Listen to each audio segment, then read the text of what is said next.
Level 1. The Believer. The group chat pings at 1:47 a.m. Someone you've never met just posted a screenshot of a $12,000 day. Green candles, a wallet address with 6 figures in it, and a single line underneath. Who's next? You're 22. You work at a phone repair kiosk in a mall that smells like cinnamon pretzels and dying retail. You make $2,100 a month before taxes. You've been watching crypto Twitter for 9 months. You've read the white papers, or skimmed them. You know what a liquidity pool is. You know what a rug pull is. You know what slippage means. You also know what your bank account looks like. So when the DM comes from a guy who calls himself Kaz and has a mass-produced profile picture of a lion wearing sunglasses, you don't delete it. You read it twice. He says he's building a project, a token. He needs someone who understands the language, someone who can write copy for a website, manage a Telegram channel, keep the energy high. He'll pay you $500 a week in stablecoins plus a cut of the launch. You say yes before you finish reading the terms. You tell yourself it's marketing. You tell yourself every token is speculative. You tell yourself that if people lose money, that's the risk they signed up for. You don't ask Kaz his real name. You don't ask where the liquidity comes from. You already know those answers would change something in you that you're not ready to change yet. Level 2. The Technician. 6 weeks in, the first token launches. It's called something forgettable. $V Nova or $Orbs or something with a vaguely futuristic ring. The website is clean. You wrote the roadmap yourself. AI integration, NFT utility, cross-chain partnerships. None of it is real, but all of it sounds real. And in this space, that's the only distinction that matters. You manage the Telegram. You answer questions from people in broken English, people in time zones 12 hours from yours. They ask when the next exchange listing is. They ask about the team. They ask about the audit. You give them answers that aren't lies, technically. The team is focused on development. Partnerships are being finalized. Big things are coming. The token peaks at a $2.3 million market cap on day 4. On day 5, Kaz pulls the liquidity. $380,000 disappears from the pool in 11 seconds. The chart collapses. The Telegram erupts. You watch the messages flood in. Confusion first, then panic, then rage. You mute the chat. Kaz sends you $4,200 in USDT. You sit in your apartment and stare at the ceiling. Your hands are steady. Your breathing is normal. You expected to feel something sharper, guilt maybe, or fear. Instead, there's a flat, quiet clarity. You just helped steal from strangers, and the strangest part is how simple it was. The second launch happens 11 days later. You don't hesitate this time. Level 3. The Architect. By month 4, you've stopped working for Kaz. Not because of a falling out, because you don't need him anymore. You've seen the blueprint. You understand the architecture. You hire your own developer off a freelance board. He's in Eastern Europe somewhere. You pay him $3,000 to fork an existing token contract and add a few custom features. A buy tax that funnels to a wallet only you control, a sell limit that can be toggled remotely. He doesn't ask questions. He delivers the code in 48 hours. You build a team. 2 moderators for Telegram, 1 graphic designer, 1 influencer liaison, a kid in college who has a spreadsheet of mid-tier crypto influencers and their rates. A shout-out from a guy with 80,000 followers costs $1,500. A guy with 300,000 costs $6,000. You budget $20,000 per launch on marketing. You treat it like a product release because in your mind, that's what it is.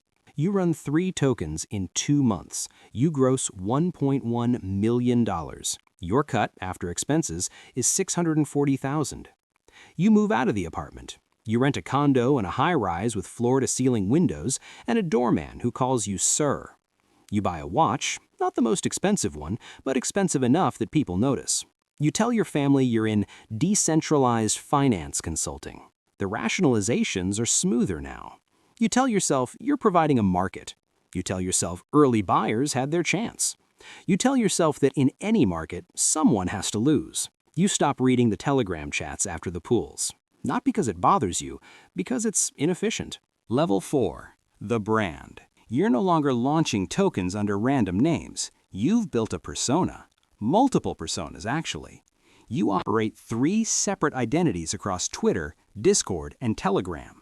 Each one has a story, an aesthetic, a following. One is the alpha caller. One is the builder. One is the whale. None of them is you. You have 22,000 followers across these accounts. You've built trust, which is the most valuable commodity in a trustless ecosystem. People tag you in threads. People DM you for advice. People send you money to ape into tokens you recommend. The tokens you recommend are yours. You've refined the model. The website is now a template you can deploy in 4 hours. The contracts are modular. The influencer pipeline is automated. You pay through intermediaries so your name never appears. You've built a CRM spreadsheet with 40 influencers categorized by reach, engagement, and price. You rotate them so no single person gets associated with too many failed projects. You're clearing $200,000 a month. Your operational costs are $35,000. The rest goes into stablecoins across 8 wallets, none of which are KYC'd to your real identity. You sleep less, not from guilt, from adrenaline.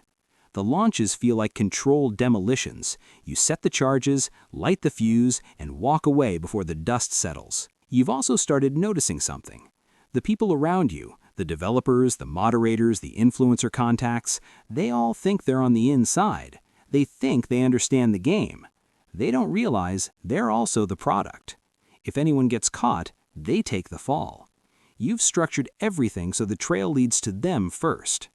You don't feel good about it, but you don't feel bad either.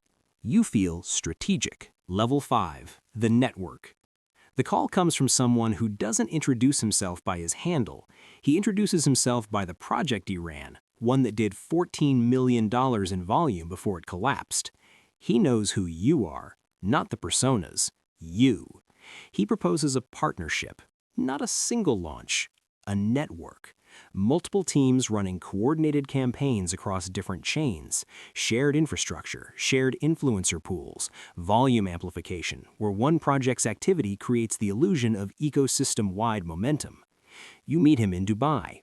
He's 31, clean-shaven, wearing a tailored linen shirt. He lives in a serviced apartment that costs $9,000 a month and has a view of the marina. He has a lawyer. He has an accountant. He has an LLC registered in the British Virgin Islands. He shows you the spreadsheet. 6 teams, 12 active projects at any given time. Projected monthly revenue, $3 million, split by contribution. You sign nothing. There's nothing to sign. The agreement is a handshake and a shared understanding that if anyone talks, everyone burns. Within 3 months, you're coordinating with people you've never met in person. You communicate through encrypted channels that auto-delete. You refer to projects by code names. The money flows through a chain of wallets that would take a forensic team 6 months to untangle. Your personal take is now $600,000 a month. You start paying things in cash. You eat at restaurants where the bill is $400 and you leave without looking at it. You fly business class to cities where you know no one and check into hotels under names that don't exist. You've stopped talking to your old friends. Not deliberately, you just have nothing to say to them anymore. Their problems, rent, promotions, relationships, feel like they belong to a different species. You've crossed a line you can't see anymore. That's what makes it a line. Level 6. The authority. People come to you now, not the other way around. Teams pitch you their projects. They send you decks with projected volumes and marketing timelines. They ask for your infrastructure, your wallets, your influencer network, your launch playbook. You take a 30% cut of the gross for providing it. You've become a platform, a silent one. You have people who manage your people. You haven't personally written a Telegram message in 5 months. You haven't looked at a smart contract in 3. Your role is strategic, deciding which chains to target, which narratives are trending, which influencers are getting too hot and need to be rotated out. You've also started a legitimate business, a crypto consulting firm. It has a website, a LinkedIn page, and 3 employees who handle real clients, small projects that need tokenomics advice or community management. The revenue is modest. That's the point. It exists to justify your lifestyle, to create a paper trail that explains the condo, the car, the travel. You attend conferences now. You sit on panels. You talk about the future of decentralized finance and building trust in Web3. You shake hands with venture capitalists and compliance officers and journalists. None of them know. Some of them suspect. But suspicion without evidence is just gossip, and gossip doesn't have subpoena power. At night, in the hotel room after the panels, you check the encrypted channels. A new launch is 22 hours away. Projected take, $800,000. Your cut, $240,000. You approve the timeline, close the app, and order room service. You don't feel powerful. You feel procedural. Power at this level isn't a rush, it's a routine. But there's a new feeling now, a low hum beneath everything. It's not guilt, it's awareness. The awareness that the thing you've built is a machine, and machines attract attention. Blockchain analytics firms are getting better. On-chain investigators with pseudonyms and Twitter followings are mapping wallet clusters. Journalists are writing threads about serial ruggers with pattern analysis. You're not in any of those threads, yet. You hire someone to monitor them. Level 7. The Hunted. The first sign is small. A wallet you used 18 months ago, a wallet you thought was dead, appears in a thread by an on-chain investigator.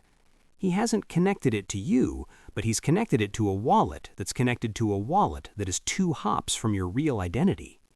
You spend 4 hours tracing the chain yourself. The gap is there. It's small, but real.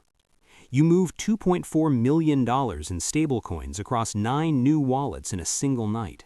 You burn 2 identities. You tell your network to pause operations on Ethereum and move everything to a newer chain with less analytics coverage. 3 weeks later, a member of your network gets doxxed, not by law enforcement, by the community.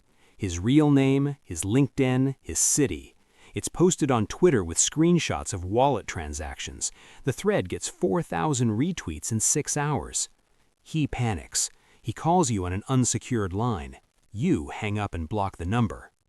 You feel the radius tightening, not closing, tightening. The space between where you are and where they're looking is shrinking.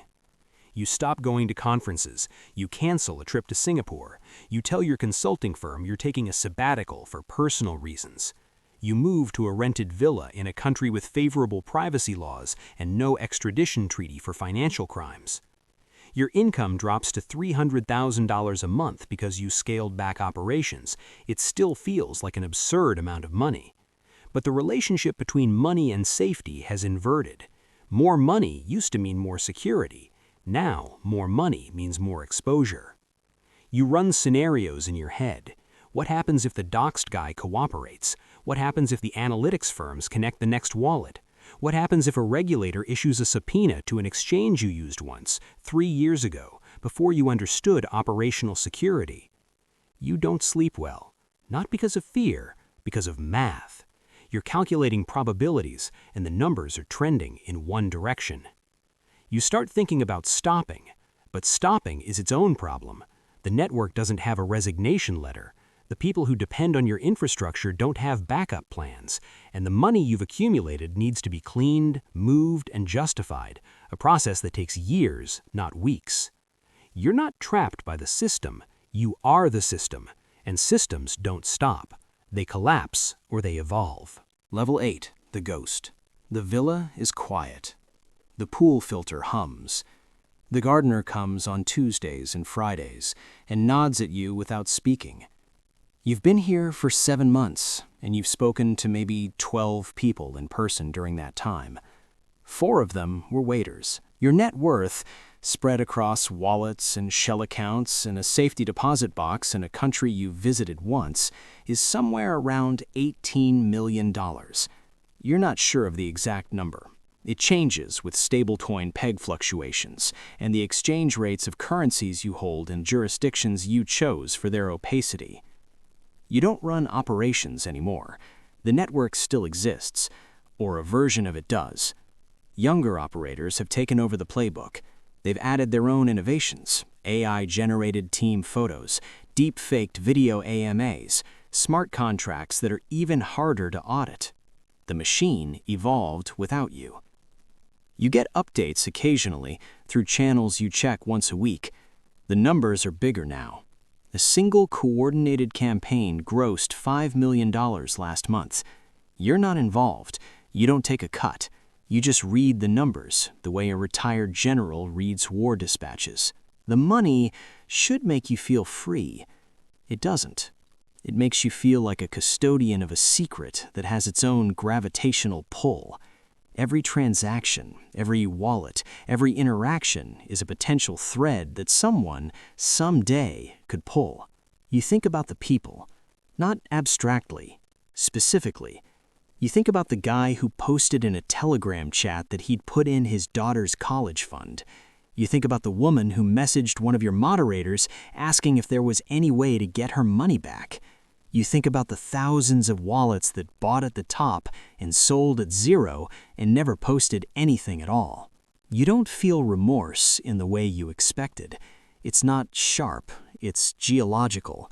It's a slow compression that has been building for years, and you can feel it now because there's nothing else to feel. The adrenaline is gone. The strategy is gone. The identity you built, the personas, the brand, the authority, is gone. What's left is a person sitting by a pool in a country that isn't home, watching the surface of the water catch the light, and knowing that the life you built is a structure with no foundation. You could go back. You won't. Not because you've reformed, because the math no longer works. The analytics are too good. The regulations are too close. The new operators are too reckless. Going back is a statistical certainty of getting caught, and getting caught means extradition to a jurisdiction where financial fraud carries serious time. So you sit, you read, you take walks along a coastline that looks exactly like the desktop wallpaper on the laptop you used at the phone repair kiosk a lifetime ago. You think about what you'd tell yourself at 22, sitting in that mall, reading that DM from Kaz. You wouldn't tell yourself to stop, you know that. You tell yourself to understand the cost before you pay it. But you also know that no one at level 1 can hear that. The cost is invisible from the bottom. It only becomes clear from the top. And the top is the loneliest place you've ever been.